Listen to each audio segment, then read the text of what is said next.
what do you want to be a leader? And you can apply that in a secondary sense. What do you want as a Christian? But primarily the context here is a leadership context. What do you want as a leader? One of the most popular and no doubt important theological subjects studied at theological colleges and theological universities is biblical church leadership. This trend is popular because it is assumed that great biblical leaders are the backbone of churches. And that is very true.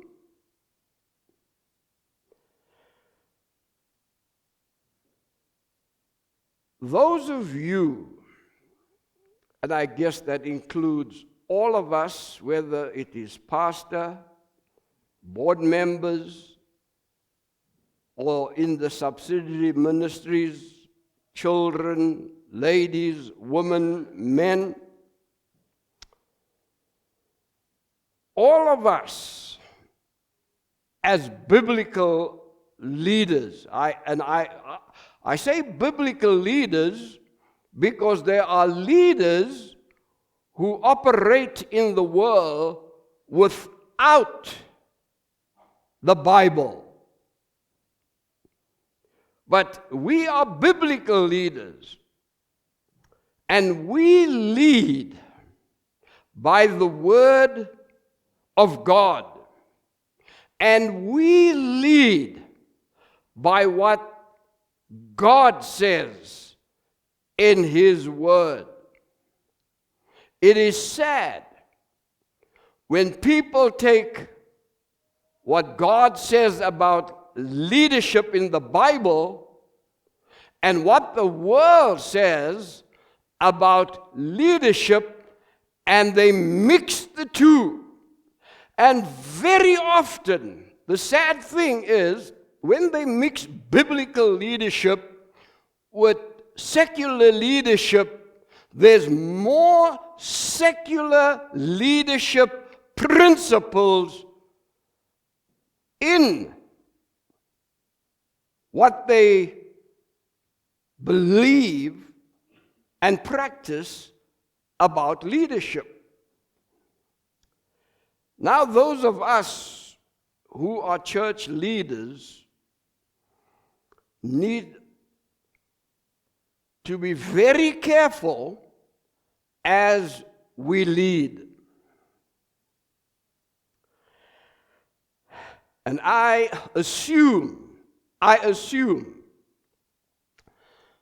that all of us leaders, when we became leaders, we asked God for something. We asked God for something that will help us to be the kind of leader that He wants us to be. Now, if you have not asked God that, and you just became a leader, if you didn't ask God that, I hope that you will do that after today's message. Now, I said that leadership courses are very popular in theological schools.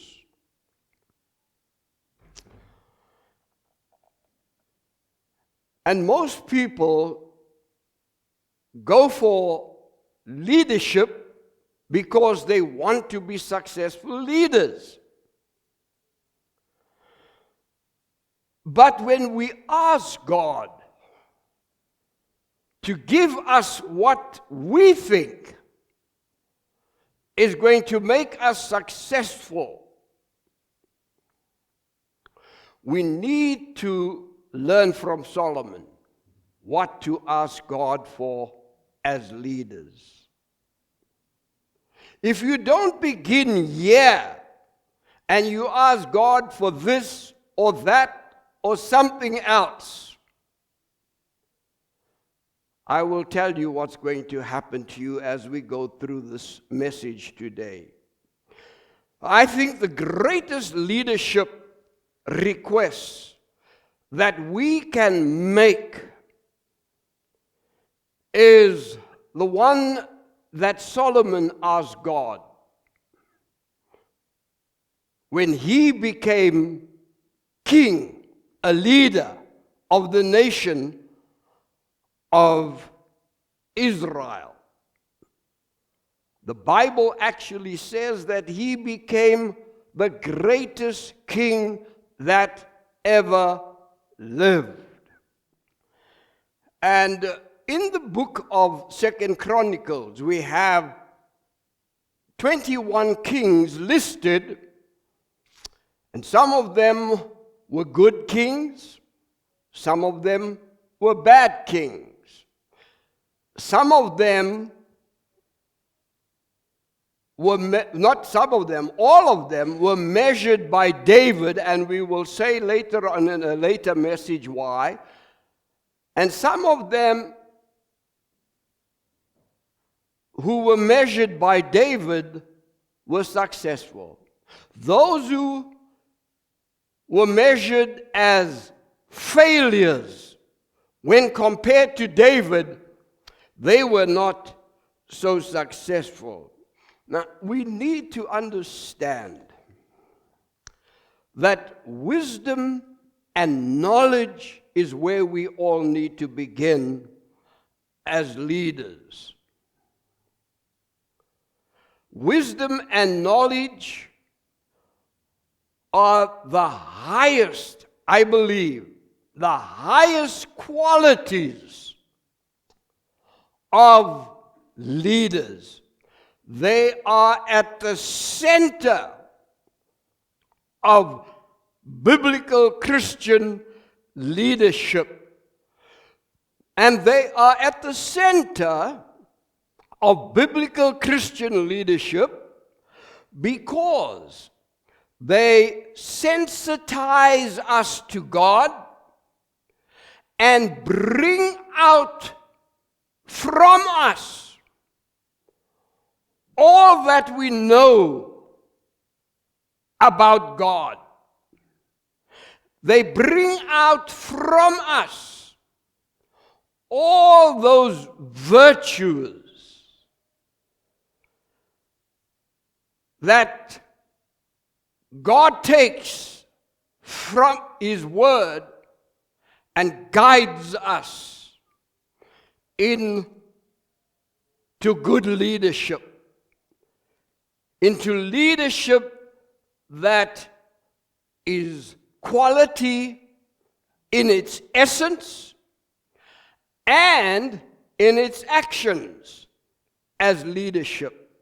Now this morning I'm going to show you why biblical leaders, this is the aim of the sermon, why we as leaders need to start with wisdom and knowledge and continue for the rest of our time as leaders with wisdom and knowledge. Firstly, we see in verses 1 to 8 a theophany to Solomon, an appearance of God. And the appearance of God to Solomon here in verses 1 to 8 is an appearance, and we assume this from verse number 7, because it happened in the night. Solomon must have been sleeping. Now, we need to just remember that dreams were acceptable in that time, because when Solomon was around, there were only 5 books in the Bible, and that is the law books from Genesis to Deuteronomy. And so God was revealing himself to his people through dreams and visions. I've said this once before, or many times before, that God doesn't reveal himself to us who have the Bible in dreams and visions. God's appearance to Solomon. God appeared to Solomon after he had shown his devotion to God and Yahwism. When we talk about Yahwism, we talk about the religion of Israel. Yahwism is the religion of Israel. And that religion consists of Israel worshiping God as Yahweh, as the only Lord, as the only high God. There is no one else like him. And the word Yahweh means the God, the Lord who exists of himself. So Solomon was committed to Yahwism. And in his commitment to Yahwism, Solomon did certain things. Of course, we know that some of the things that he did was not acceptable to God. However, God still says, this man is a good man. I'm so glad that God doesn't look at us as leaders like the world looks at us. And I'm afraid that in the church, we sometimes look at leaders in a way in which we pride ourselves that we didn't fail like them, that we didn't do what they did. We have come out, or so we think, smelling like roses. Well, when God looked at Solomon, God accepted Solomon. And remember, he was the son of Bathsheba, the woman that David, or his mother, whom David had taken wrongly from her husband. You know that story. But let me just say here that when God appeared to Solomon, God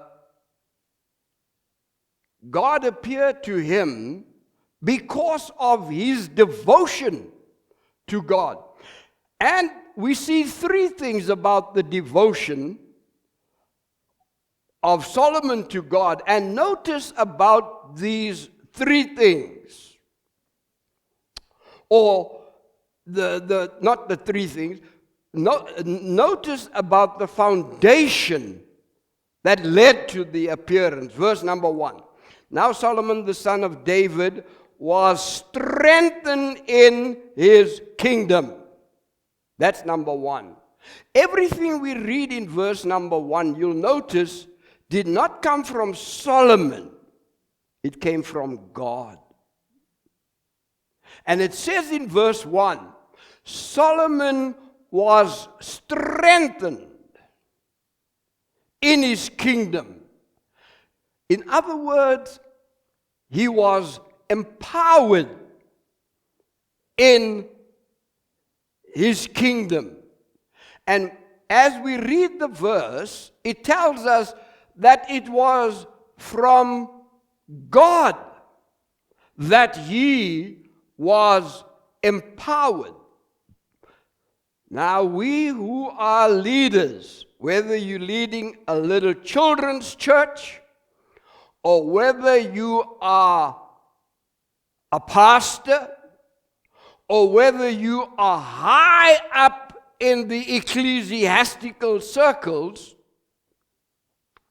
we need to understand that success and greatness in leadership comes from God. We are empowered by God to be successful. And we are empowered by God to be great. There are some leaders who have greatness plus success. Some of us leaders, we have success, but not greatness. Those of you who teach children's church, for example, you will have success with the children as you lead them to the Lord, as you help them to grow up in the Lord, as you help them to continue in the Lord up until the time they leave the Sunday school. You'll have success, but you might not have greatness. When you have success, whether it is with that little child or with someone else, you have it because God has given it to you.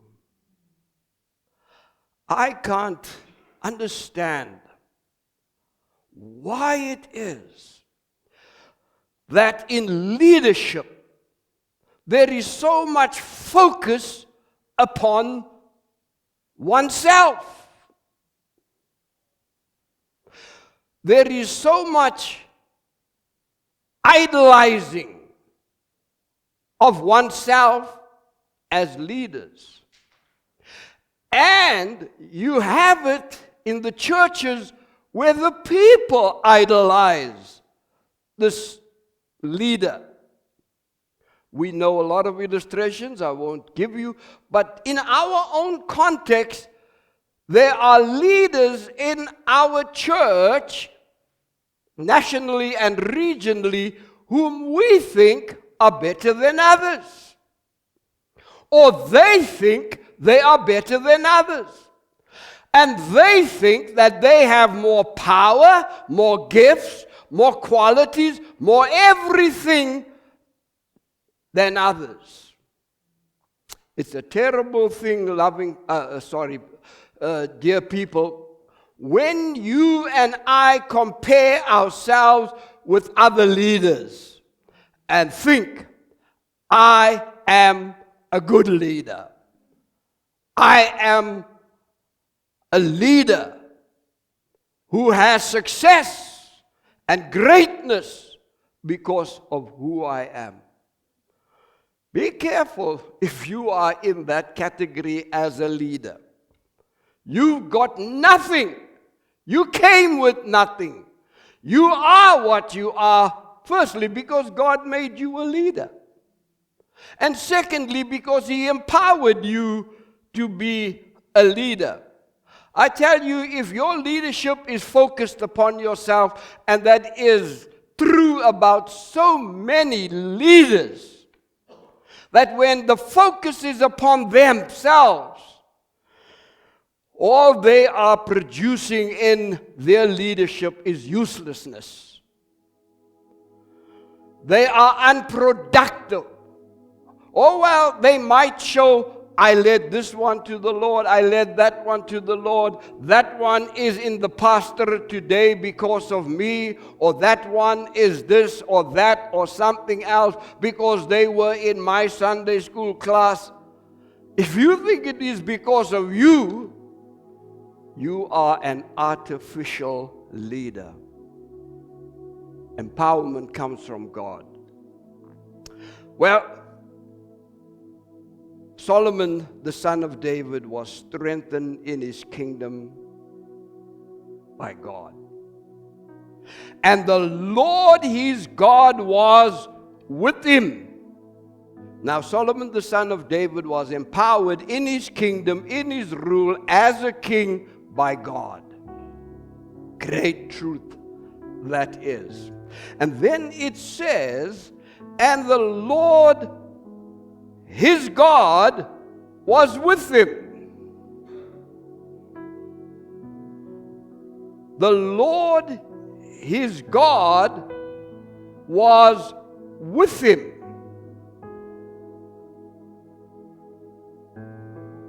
God was with him. And we see his response to God because God was with him. And his response, the second thing about Solomon, was that God was with him in a way in which he didn't understand that. He didn't understand why he was singled out for such a privilege, for such greatness, to be a leader. He didn't understand that. But we need to understand that God was with Solomon, God strengthened him, God empowered him, and God was with him. And not only was the Lord with him, but the Lord exalted him to greatness. The Lord makes people great. How did Solomon respond to God when God appeared to him, or before God appeared to him? How did he respond? Well, verses 2 to 6 tells us how he responded. It says that he got all the people together, all of Israel together, and he got all of them to worship God with him. And what he was doing was he was exemplifying devotion to Yahweh by leading the people to God in worship of God. And we read there in those verses between 2 and 6 that they sacrifice 1,000 burnt offerings to God. Now, when you read in the book of Leviticus about the burnt offering, there were several offerings, 5 main offerings, but the main offering was the burnt offering.